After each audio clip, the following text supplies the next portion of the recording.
malam Pak, perkenalkan nama saya Angela Yusnapitupulu dengan NIM 12S24056. Di sini saya akan menjelaskan mini project yang telah saya lakukan, yaitu sistem penyerahan tugas. Jadi di readme-nya, proyek ini adalah simulasi pemrosesan pengumpulan tugas mahasiswa menggunakan Java. Proyek ini dibuat untuk mengimplementasikan konsep dasar Object Oriented Programming yang meliputi inheritance, abstract class, dan let definition atau interface secara ketat sesuai dengan persyaratan.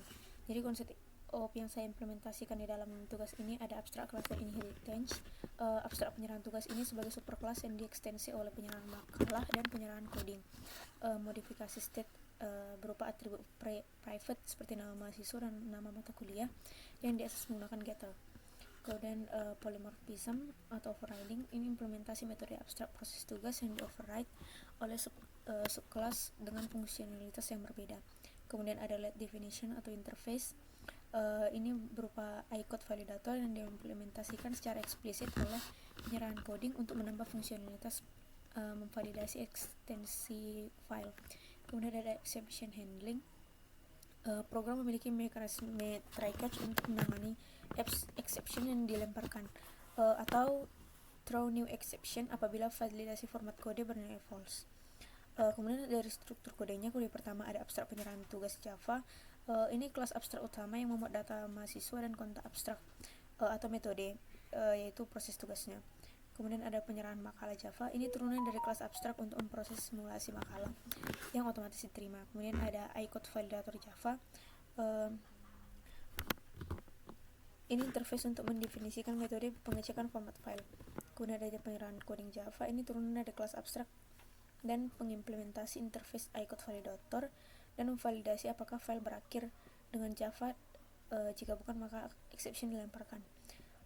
Kemudian kode terakhir main Java, ini menjalankan skenario program menggunakan hardcore data ke dalam array sederhana, yaitu type nama array, dan tanpa elemen input dinamis dan interaktif seperti scanner. Di sini saya akan menjelaskan mulai dari kode abstrak penyerahan tugas.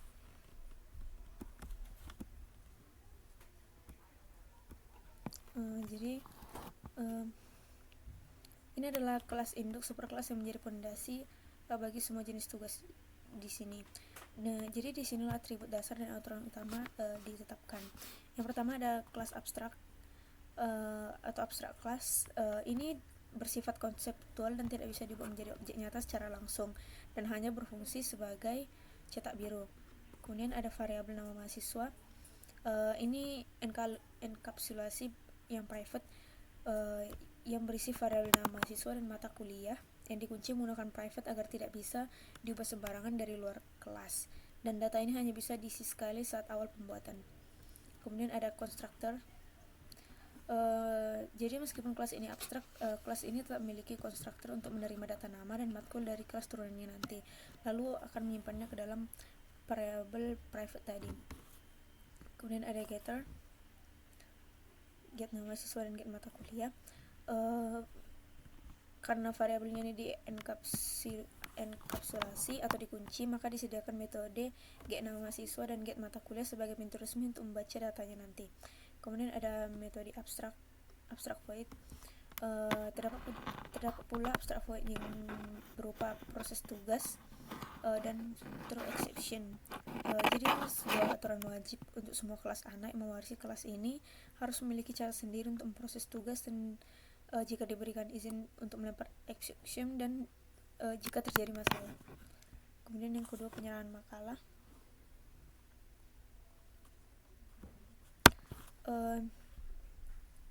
Untuk penyerahan makalah ini sebagai bentuk wujud nyata pertama dari cetak biru yang pertama tadi, dan kelas ini menangani pengumpulan tugas dengan format makalah. Jadi ada pewarisan extend. Ini sebagai bukti bahwa kelas ini mewarisi sifat dari abstrak penyerahan tugas. Kemudian ada konstruktor super. Saat tugas makalah yang nanti dibuat, konstruktor ini menerima nama dan matkul, lalu menggunakan perintah super nama mahasiswa dan mata kuliah untuk melempar data nanti ke konstruktor kelas induk agar disimpan di sana. Ada override. Ini memenuhi janji dari metode abstrak di kelas induk dengan memberikan bentuk nyata pada proses tugas. Logika sederhananya, Nanti dia akan mengambil data nama dan matkul menggunakan metode get, lalu mencetak pesan bahwa makalah PDF telah diterima. Kemudian ada iCode validator. Jadi sebelum masuk ke jenis tugas berikutnya, ini ada tambahan berupa interface. Jadi ini bukan kelas, interface ini murni sebagai sebuah kontrak yang berisi daftar kemampuan yang harus dimiliki oleh pihak yang menyetujuinya. Kemudian ada metode tambah isi. Di dalam file ini hanya ada boolean validasi kode, string, nama file. Jadi ini mewajibkan kelas manapun yang menggunakan antarmuka ini untuk bisa melakukan validasi file dan mengembalikan jawaban mutlak, true jika valid dan false jika tidak valid. Dan ini akan membuat sistemnya nanti lebih modular. Kemudian ada penyerahan coding. Ini jenis tugas kedua. Kelas ini lebih kompleks karena menggabungkan pewarisan dari kelas induk dan kontrak dari interface-nya. Kelas ini menggunakan extend abstrak penyerahan tugas dan implements iCode validator. Kemudian karena ini berupa tugas coding, maka ada tambahan variabel spesifik yaitu nama file kode, dan nilai ini disimpan menggunakan kata kunci dis nama file kode di dalam konstruktornya ini. Kemudian untuk memenuhi kontrak, maka kelas ini mengimplementasikan cara validasinya sendiri, yaitu nanti mengecek apakah file tidak kosong dan berakhir dengan ekstensi Java. Kemudian ada override dan exception. Pada proses tugas nanti ia menggunakan logika boolean. Jika validasi kode ini bernilai true, maka tugas diterima. Tapi jika false, misalnya filenya .ccp, maka ia menggunakan throw new exception untuk secara aktif melempar error dan menolak tugasnya. Kemudian yang terakhir untuk main code-nya. Jadi di dalam main code ini semua komponen yang tadi kita buat dipertemukan di dalam code main. Yang pertama ada array polymorphism. Jadi program ini membuat array dengan tipe kelas induk abstrak penyerahan tugas. Jadi hebatnya di sini konsep polymorphism ini, array ini bisa menampung objek yang berbeda-beda. Ada penyerahan makalah dan 2 penyerahan coding di dalam satu wadah yang sama. Kemudian ada simulasi error. Jika kita sengaja masukkan tugas dengan file main ccp, maka ini akan memicu sistem penolakan yang sudah kita bangun di penyerahan coding.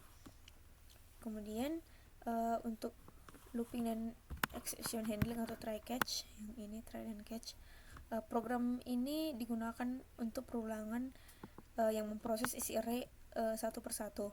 Pemanggilan proses tugas dibungkus dalam block try.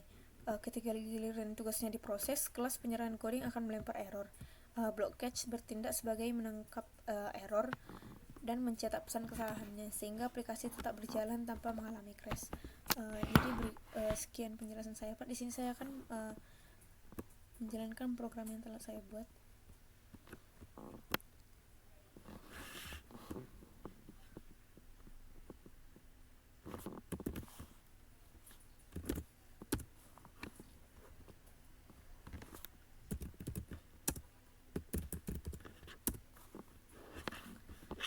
Jadi di sini tugas satunya ini format makalah untuk matkul PBO. Karena dia makalah, maka makalahnya diterima. Untuk tugas kedua ini tugas coding dan ini berhasil diproses oleh sistem. Dan untuk tugas 3 ini gagal karena file yang kita kirimkan main.ccp dan tidak valid, dan kita harus ganti filenya ke Java, maka sistem akan mencetak bahwa tugas tersebut sudah benar. Sekian penjelasan dari saya, Pak. Terima kasih.